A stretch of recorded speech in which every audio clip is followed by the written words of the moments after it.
When I say Switzerland, what do you think of? Watches and chocolates. When I say Cuba, socialism and cigars, probably. Scotland, whiskey, absolutely. France, wine for sure. So, what happens if I say Denmark, or Sweden, or Norway, or Finland, or Iceland? Chances are you drew a blank. Now, what if I combine all these nations and say Scandinavia? Chances are that every one of you thought design. Most of you would have thought of sleek, clean lines, of minimalism, simplicity, functionality, and yet sophistication. We are used to seeing great examples of Scandinavian design in furniture, in textiles, decor, ceramics, architecture, even consumer electronics. I could go on, but for now, let us take a design journey through chairs. That's right, just chairs. You will be shocked how many of the world's favorite chair designs comes from Scandinavia.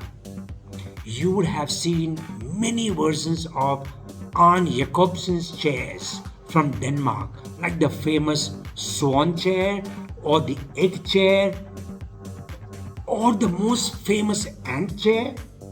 His grandson Tobias Jacobsen would go on to design another chair, a classic, the Vio, inspired by the shape of violin.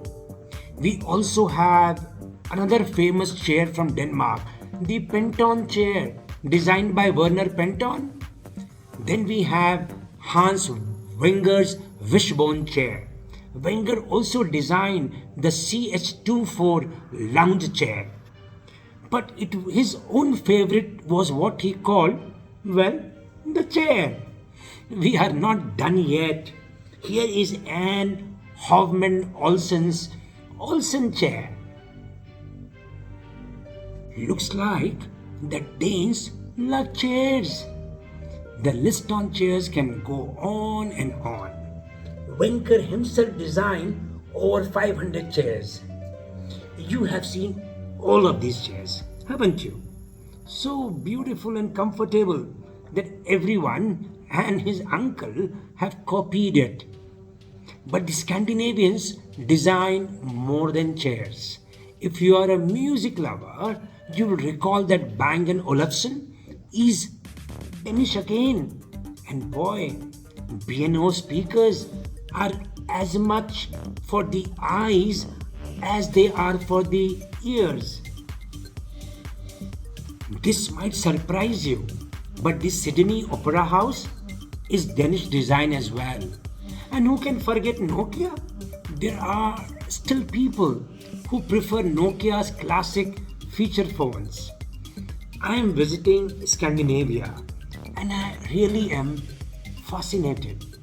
How did Scandinavia get so associated with design? Some of it has to do with their environment. For example, the Danes used to fit their beds into tiny rooms to stay warm. And tiny rooms meant their chairs had to be minimal and designed to be stackable on top of each other on the wall. Then, of course, you have the light colored timber from that area. Late industrialization in the Scandinavian countries also contributed to craftsmanship playing a larger role in production.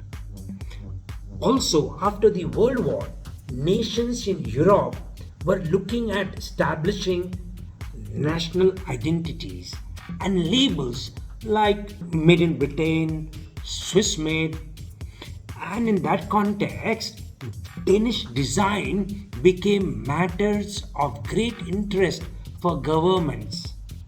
In Scandinavian nations, a desire to capitalize on design led to the establishment of design schools and exhibitions and awards.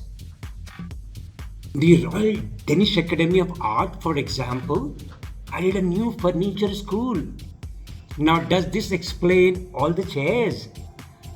Post World War II, Europe was looking at new approaches to furniture.